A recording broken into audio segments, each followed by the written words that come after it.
Kalau memang polinasinya sempurna, ini dari bawah kita tempel. Nah, ini bagian pucuknya tadi nih. Bagian yang lengkungan sini, ini tadi ke sini.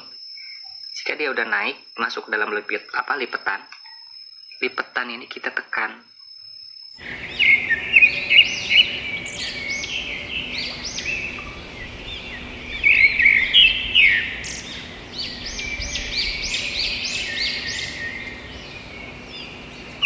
Gini posisinya. Ya, lihat ini yang dari bawah kita tempel, tarik ke atas. Nah, lipatan bagian atas dengan sendirinya dia akan membuka. Nah, udah posisi udah mapan, udah tepat, udah enak, udah cocok ini. Tinggal kita tekan pelan-pelan. Nah, seperti ini. Ya. Cara nekannya ini jangan terlalu kuat.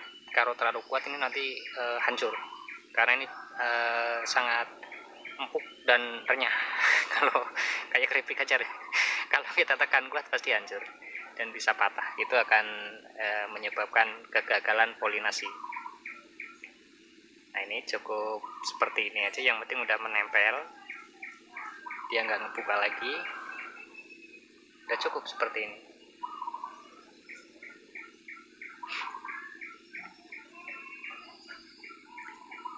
Dan alat yang kita pakai ini cukup kita tancapkan saja di sini untuk cadangan besok pagi. Misalkan ada buah yang lain, kalau ini cukup satu, jadi biarkan sampai nanti ada buah lain. Polinasi atau penyerbukan bunga vanili ya. Udah saya siapin sisa bunga yang memang harus kita rontok. Nah, seperti ini bunga vanili bentuknya. Yang bentuk bunga-bunga yang masih kecil itu bentuknya seperti ini. Ini yang udah mekar. Dan ini buah yang gagal penyerbukan, dia akan rontok pada bagian pucuk seperti ini. Bunganya ini akan hilang dan buahnya ini nggak akan pernah bisa besar. Dia tetap segini. Nah, mungkin 1-2 minggu akan rontok, dan mungkin yang nggak rontok juga akan seperti ini, cuma sebesar ini, nggak bisa lebih besar lagi. Jadi ini perlu kita buang agar tidak mengganggu buah-buah yang lain yang kita harapkan bisa lebih besar ya. Kenapa saya bilang ini sisa-sisa bunga yang telah dirontok? Karena di tangkai dari bunga-bunga ini buahnya yang udah jadi itu udah sekitar 10-13 biji. Nah, itu kita menyesuaikan dengan kondisi batangnya. Kalau dia batangnya agak layu, kurang sehat, kalau kita kira itu nggak mampu untuk menopang buah banyak, tetap kita kurangi. Kita sesuaikan, mengurangi berapa jumlahnya itu bisa kita sesuaikan dengan kondisi batangnya.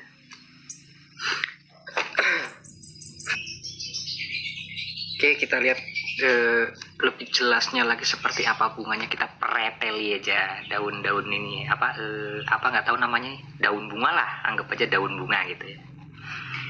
Kita buang, kita sisain dalamnya saja, bentuknya seperti apa. Inilah bentuk bunga vanili, dan ini tangkainya. Ini yang akan jadi buah tuh yang ini. Nah, untuk penyerbukan itu kita ngambilnya dari bagian pucuk sini. Nah, ini ada yang menjulur seperti lidah, kalau kata orang Jawa melet. Ini ke bawah, bagian bawah. Dan pada lekukan bagian atas ini ada serbuk warna kuning. Ini perhatikan, warna kuning serbuk ini jangan sampai dia jatuh waktu penyerbukan. Kalau ini jatuh, dia akan gagal. Dalam waktu 3-4 hari, yang ini akan putus. Tinggal menyisakan bagian buahnya ini. Dan buah ini tidak akan pernah jadi dan tidak akan pernah besar. Kalaupun dia jadi, bentuknya hanya kecil, sebesar waktu dia rontok, dan nggak akan bertambah. Perhatikan, kalau nggak salah namanya putik kali ya. Ini ada di bagian lipatan atas.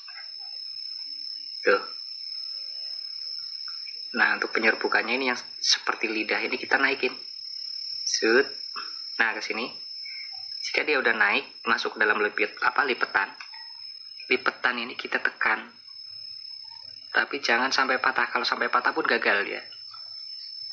Nah, menggunakan perasaan lah melipatnya biar nggak patah, tapi dia cukup pecah saja. Sebagai gambarnya seperti ini nih bunganya, biar lebih jelas lagi karena tadi mungkin ada lipatan yang ketutup. Nah, ini bagian buahnya. Ini yang kita rontok tadi. Nah, ini bagian pucuknya tadi nih. Bagian yang lengkungan sini. Ini tadi di dalam lipatan ini yang ada serbuk warna kuning. Nah, ini yang saya bilang menjulur seperti lidah kalau kata orang Jawa, melet tadi. Nah, ini yang seperti lidah ini kita tarik ke atas ini. Kita masukkan ke dalam lipatan. Nah, secara otomatis nanti yang lipatan ini akan membuka. Kalau ini kita tarik ke atas, dia akan kedorong. Membuka, lalu yang dari bawah ini naik langsung ke dalam lipatan. Baru yang lipatan bagian luar ini kita tekan agar dia tidak lepas lagi. Alatnya hanya sederhana, menggunakan duri salak yang halus, pakai lidi pun bisa, yang penting dihaluskan dulu biar serbuknya nanti nggak hilang ke bawah alatnya ini.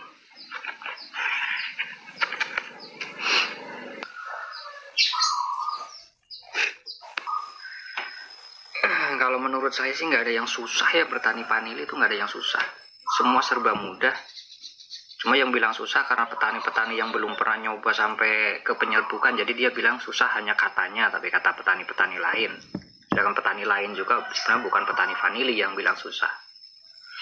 Nah, untuk penyerbukan itu nggak harus subuh. Kalau kebanyakan petani itu kan subuh bangun jam 5 udah mulai penyerbukannya, sebenarnya nggak. Kalau misalkan cuaca musim hujan itu kan masih dingin sih ya, sekitar jam 10 itu terakhir, jam 10 jam 11 lah, itu belum layu karena memang cuaca masih dingin ya.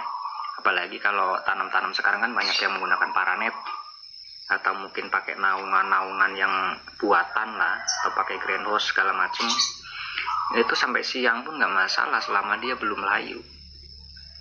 Karena dalam satu tangkai vanili itu setiap pagi hanya mekar satu yang mekar. Dan misalkan ini mekar di pagi ini nih. Ini yang udah agak besar seperti ini untuk besok pagi. Jadi kalau misalkan 1000 batang, nah 1000 batang dalam satu batang itu ada 5 tangkai, berarti hanya ada 5.000 buah yang mekar. Nah, untuk satu bunga itu satu orang dalam penyerbukan satu bunga itu paling lama 5 detik. Itu kalau yang udah biasa sih 5 detik, berarti tinggal dikalikan sendiri berapa 5 detik kali berapa bunga itu berapa jam. Jadi misalkan kita tanam banyak, berapa orang yang kita butuhkan, nah itu tinggal dihitung aja dalam satu hari, misalkan dari pagi sampai jam 10. Nah, itu harus berapa orang yang kita butuhkan agar penyerbukan selesai semua.